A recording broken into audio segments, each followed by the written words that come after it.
কেমন হবে যদি তুমি হঠাৎ করে সব জায়গা থেকে গায়েব হয়ে যাও? না, আমি তোমাকে পৃথিবী বা পরিবার ছেড়ে গায়েব হওয়ার কথা বলছি না, বলছি সোশ্যাল মিডিয়া আড্ডার অলসতা থেকে গায়েব হওয়ার কথা। এই 10 মাস তুমি ফেসবুকে রিলস না দিলে কেউ তোমাকে ভুলে যাবে না, ইনস্টাগ্রামে ছবি না দিলেও তুমি হারিয়ে যাবে না।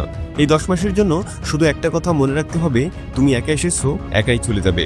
কার জন্য সময় নষ্ট করার দরকার নেই, পিছনে তাকানোর দরকার নেই। সবকিছু ভুলে গিয়ে তোমাকে একটানা 10 মাস নিজের জন্য, নিজের পরিবারের জন্য, নিজের লক্ষ্য আর নিজের ভবিষ্যতের জন্য সময় দিতে হবে।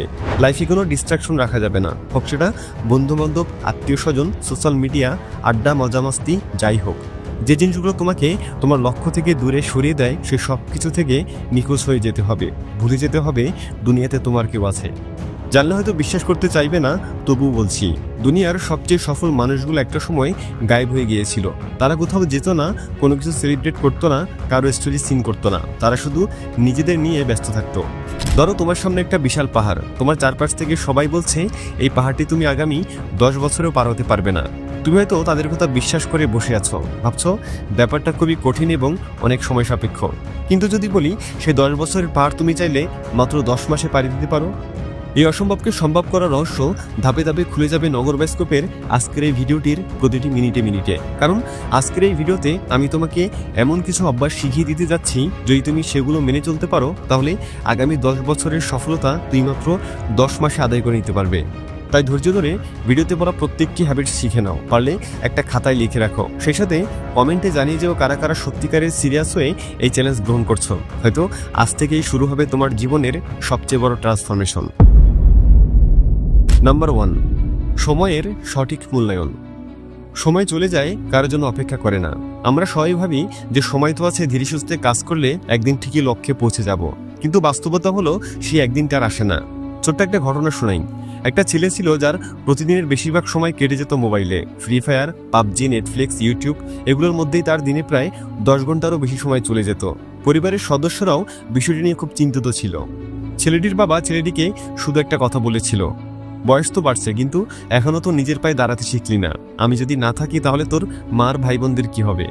এই কথাটি ছেলেটির মনে গভীরভাবে গেঁথে যায়। সেই রাতে তার আর ঘুম হয় না। বাবার এই কথাটা তার মাথায় বারবার ঘুরতে থাকে। পরদিন সে নিজের ফোন বন্ধ করে দেয় আর একটা তালিকা তৈরি করলো যে ঠিক কোন কোন কারণে তার সময় আর এনার্জি নষ্ট হচ্ছে। এরপর সে নিজেকে পুরোপুরি বদলে ফেলতে শুরু করে। সবাই বলতে শুরু করলো, কিরে তুই পাগল হয়ে গেছিস নাকি? তবে সেই ছেলেটি আর আগের মতো ছিল না। সে শুধু একটা জিনিসে বিশ্বাস করত, যারা স্বপ্ন দেখে তারা ঘুমায় না। তার ঠিক কয়েক মাস পর ফেসবুকে একটা পোস্ট ভাইরাল হয়, 22 বছর বয়সে আমি এখন নিজের ডিজিটাল এজেন্সির সিইও। 20 জনের একটা টিম আমার আন্ডারে কাজ করে। ধন্যবাদ বাবা তোমার সেই কথাটির জন্য। তুমি যদি চাও তবে তুমিও হতে পারো সেই ছেলেটির মতো। শুধু দরকার 10 মাসের মতো সিরিয়াস হার্ডওয়ার্ক আর ডেডিকেশন।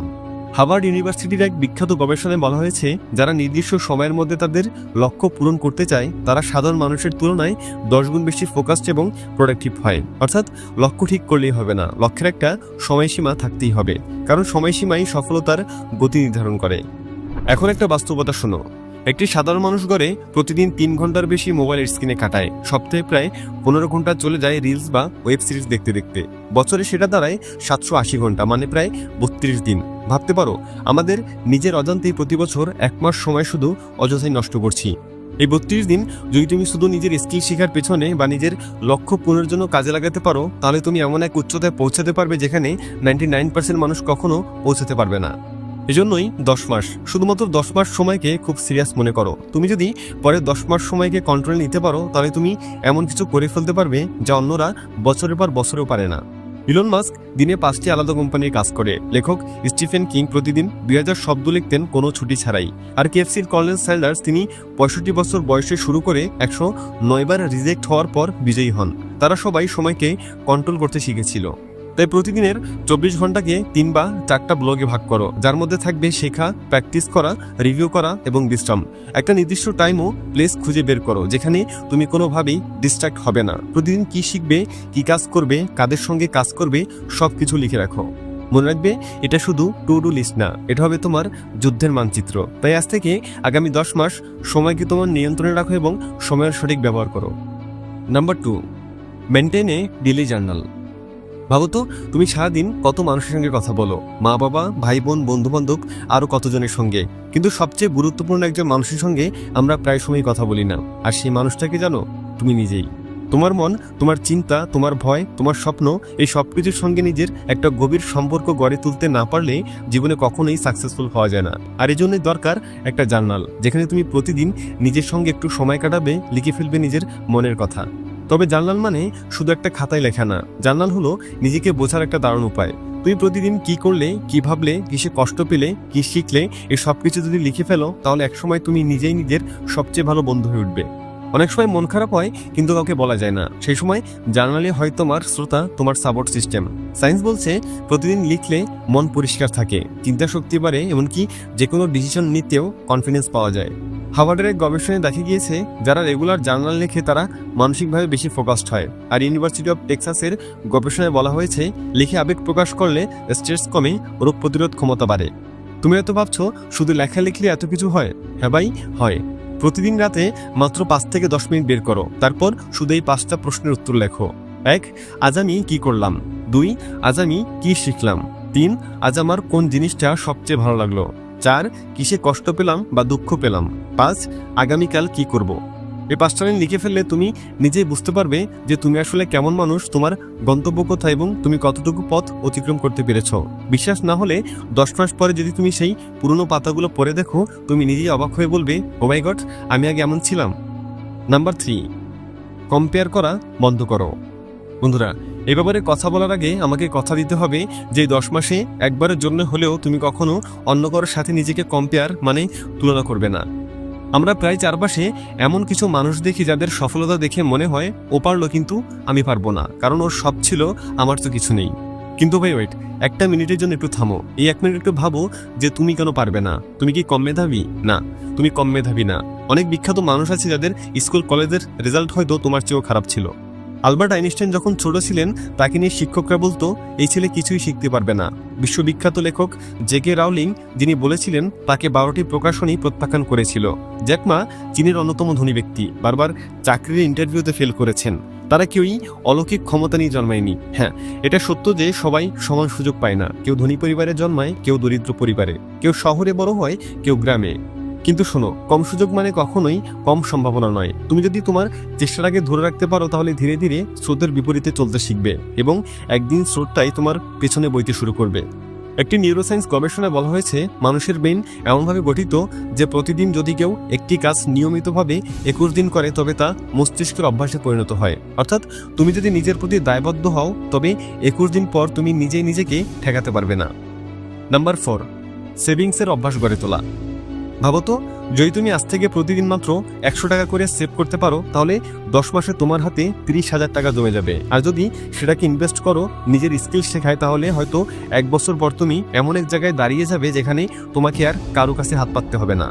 হার্ভার্ড বিজনেস রিভিউর এক রিপোর্ট বলছে, যারা কমায় থেকেও নিয়মিত সেভ করে, তারা 1 বছরে বেশি আয়ের মানুষদের থেকেও বেশি ফাইন্যান্সিয়াল স্টেবল হয়। ওয়ার্ল্ড ব্যাংকের রিপোর্ট বলছে, 70% সফল মানুষের সেভিংস জার্নি শুরু হয় সপ্তাহে মাত্র $5 দিয়ে। সুতরাং বুঝতেই তো পারছো, শুরুটা ছোট হলেও অভ্যাসটা তোমাকে বড় করে তুলবে। অনেকেই ভাবে টাকা সেভ করা মানে জীবনটা নষ্ট করে চলা। আসলে না, সেভিংস মানে নিজের ভবিষ্যতের পাশে দাঁড়ানো। তোমাকে তোমার মাসিক ইনকামের 20% সেভিং করার চেষ্টা করতে হবে। তবে ভুলেও টাকাগুলোকে নিজের কাছে ক্যাশ হিসেবে রেখে দিও না, তাহলে কোনো সময় সেগুলো খরচ হয়ে যাবে, তা তুমি টেরই পাবে না। তাই সবসময় নিজের সেভিংসগুলোকে আলাদা একটা অ্যাকাউন্টে বা ডিজিটাল ওয়ালেটে জমাও। এভাবে টাকা জমানোর অভ্যাস তোমার ভবিষ্যতের অনেক দুশ্চিন্তা থেকে রাহি দেবে। নাম্বার 5, 10 মাসের মধ্যে 10 সেকেন্ডের জন্য হাল ছাড়া যাবে না। স্ট্যানফোর্ড ইউনিভার্সিটির এক গবেষণায় প্রমাণিত, যারা জীবনে বারবার ব্যর্থ হয়েছে কিন্তু কখনো হাল ছাড়েনি, তারা একদিন নিজেদের কল্পনার চেয়েও বড় সফলতা পেয়েছে। এগুলো বানানো গল্প না, পৃথিবীর সবচেয়ে সফল মানুষরাও এভাবে তৈরি হয়েছে। তারা ব্যর্থ হয়েছে, ভেঙে পড়েছে, লোকে তাদের নিয়ে হাসাহাসি করেছে, তবুও তারা থেমে যায়নি। কারণ তারা জানতো, হাল ছেড়ে দিলে কিছুই হবে না, কিন্তু লেগে থাকলে একদিন না একদিন সফলতার দরজা খুলবেই।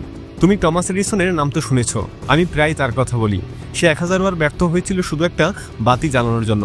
লোকে তাকে পাগল বলতো, তবু সে থামেনি, কারণ তার বিশ্বাস ছিল সেটা পারবে এবং শেষ পর্যন্ত সে পেরেছেও। আর আজ সেই বাতির আলো ছাড়া আমরা এক মুহূর্ত ভাবতে পারি না। এই পৃথিবীতে কেউ হেরে যায় না, হেরে যায় সেই যে হাল ছেড়ে দেয়। বাকিরা যদি পারে তুমি কেন পারবে না? তুমি তো রোবট না, তুমি মানুষ, তোমার স্বপ্ন আছে, তোমার ইচ্ছা আছে, তাহলে ভয় কিসের? তোমার কাজ একটাই, নিজের উপর বিশ্বাস রাখা, নিজেকে এমনভাবে তৈরি করো যেন তোমাকে ছাড়া তোমাকে থামানোর কেউ না থাকে। তাই আজ এখন এই মুহূর্তে প্রমিস করো যে আমি আমার সবটুকু দিয়ে চেষ্টা করব এবং নিজের জীবনটা পরিবর্তন করে ছাড়বই। ভিডিওটা ভালো লাগলে একটা লাইক করতে পারো। দেখা হচ্ছে পরবর্তী ভিডিওতে, ততক্ষণ পর্যন্ত সাবস্ক্রাইব করে নগর ব্যাস্কোপের সাথেই থাকো। Thanks for watching.